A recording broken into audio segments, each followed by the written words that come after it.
your brain is wired to help you survive long enough to procreate. Mm-hmm.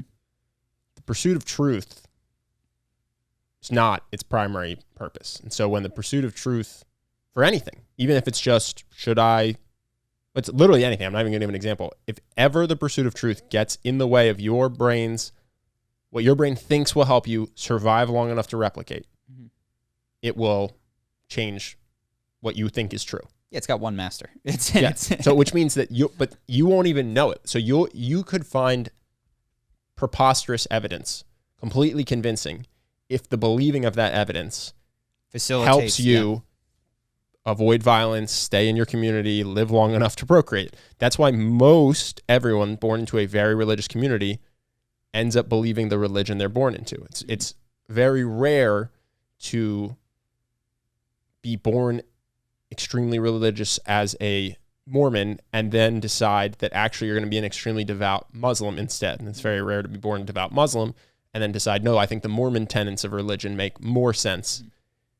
So it's interesting because everybody finds their own birth religion's tenets the most persuasive if they're presented with other religious tenets. Yeah. And that's because there's a great cost to deciding that that's not true. So yeah, it's very hard to get yourself to actually objectively weigh if something's true or not, if it has any cost at all. Any survival to your cost, survival and ability to replicate. Yeah, 100%. No, I've been thinking about religion, and I've been trying to expand the definition in my head, because typically I think of, like, your religion is like Judaism or Islam or Christianity or Scientology or like...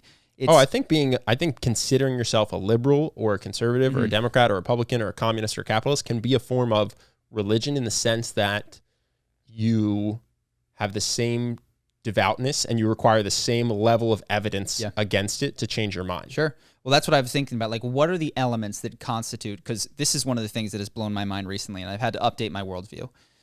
Typically, a very good heuristic is follow the money. You know, like when there's a decision made by a body and you're trying to figure out why did they do it, it's like, oh, they're going to make more money. Yeah, why'd the news do this? Why did YouTube do this? But you see, like, the news, CNN, like, got Donald Trump out of office. And despite the fact that it's much worse for them. It cost him so much money. Yeah. Like, you see this with a lot, and I'm not necessarily grouping this in the same category of, there are woke initiatives that companies are now undertaking that cost them money in the short and the long term. And that breaks a very reliable heuristic of mine, which is follow the money. When, why did they give to that charity? Why did they do this? Like, typically it's you can follow the money and you see that there's value in it for them. Woke has broken that in many ways that I see. So I've been trying to figure out, one, I'm sure that I have my own quote unquote religion that I was born into, even though it's not one of the major labeled ones, but like, what are the things? And it seems to be, what does wokeness have in common with a lot of the religions? Well, it's an overarching worldview that explains a lot of things.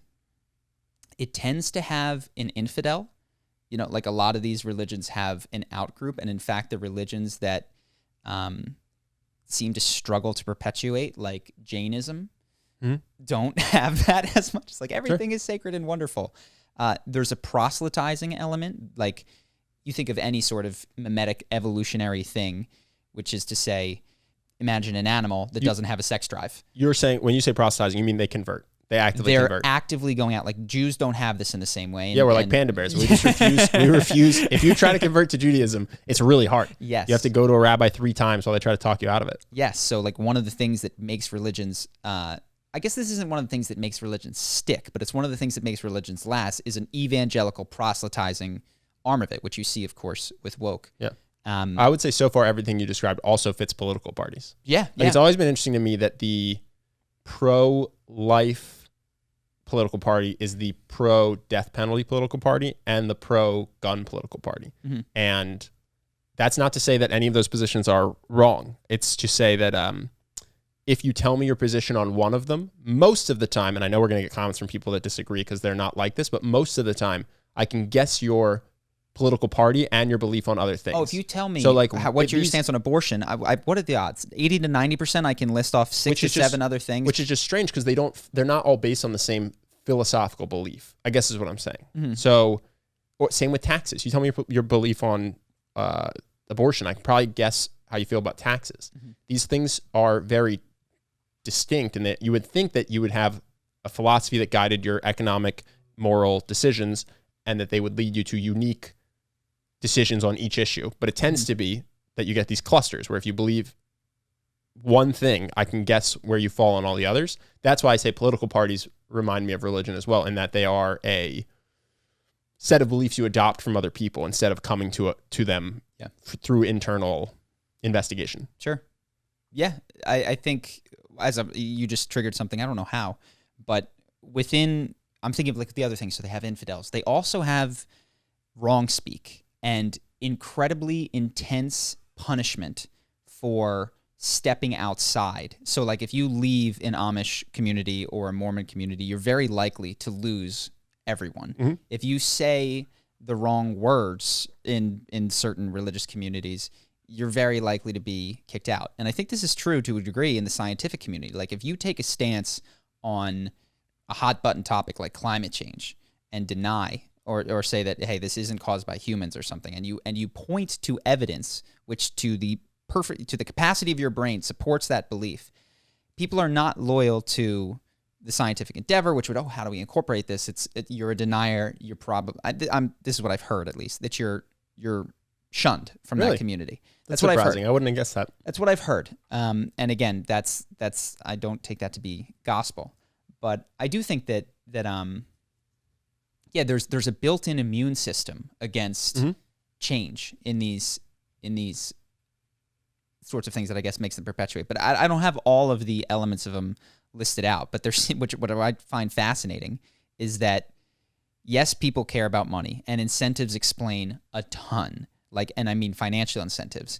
But there is something that can get people to suicide bomb, blow themselves up, give up their job for someone else who was a marginalized person. Or you'll see a tech platform risk its platform status, which would risk its platform status. The death of it. We're talking about YouTube, and they will do it for a political. The removal of a lot of right content, which is making it, to me at least, more and more obvious that they are publishers and not platforms, which mean that they're going to be regulated different. They open themselves up to all different kinds of lawsuits, which it's tough for me to imagine them winning. Isn't this what you would want, though? Wouldn't you like people to put their morality above their greed? Yes. It forced me to rethink the world, because that's when I think of, is that how you, like, that's not how the world tends to work. When I know most people and I think of what's your morality, I watch people take their stated morality and subsume it underneath their greed. You know what I mean? Yeah, exactly. That's what I see all the time. And to see the reverse of that, which is a worldview superseding short-term gain, it makes it impressive. It makes me ask, what is the difference between a religious morality that supersedes short-term incentives and stated morality that we all have, which is always beneath it? Yeah. You understand what I'm saying? Yes. No, and I like that distinction, because even forgetting business for a second, everybody says they don't lie, and then you just catch everybody saying things that aren't true. Mm-hmm. So there's that stated morality that most people feel very little attachment to if they can break their stated morality for more money, or to escape the conflict or a confrontation that they don't want to deal with, or, I mean, this is what cheating is, right? Mm-hmm. I wouldn't. People say all the time, I'd never cheat, and then they go make out with someone else because they can break their stated morality in exchange for temporary enjoyment. But then when you think you're going to go to hell for it, you still might do it, but you're less likely. Mm-hmm. So I do think there's more of a stickiness to people who have that religious belief versus just a stated moral belief. Is it the case, and I'm trying to figure it out, my first hypothesis was that religious morality carries damnation with it, which is why it's so strong. But is that always true? Like, I guess one of the most powerful things about Christianity is that God's always watching. You know what I mean? Yeah. So it doesn't matter where you are. You do bad, damnation can follow you anywhere. Mm-hmm. But even then, man, people would still do all kinds of people still stuff. Cheat. Yeah. So then I premarital sex, people still happening all over the place in religious communities. But at the same time, you could get people to sign up for a crusade, and I guess they probably weren't asked nicely if they wanted to go, so I take that back. But yeah, it's I guess the question that I have not yet answered is, what does a belief or a worldview need to have to cause it to supersede short-term incentives, which sometimes happens and sometimes doesn't. I haven't quite figured it out, but it seems clear to me that wokeness has now entered that territory of it's not bound by short-term incentives, which makes it on par with the power of religion, because I think that has the same sort of power over people. Hope that you guys enjoyed that clip. If you want to see more like this and have us do more podcasts, we are 100% funded by our generous patrons. And if you'd like to contribute, there's a link in the description, and we'll have one pop up on the screen right here so that we can do more podcasts where we have fun conversations and hopefully some deep ones like this. Either way, hope that you enjoyed the video, and I will see you in the next one.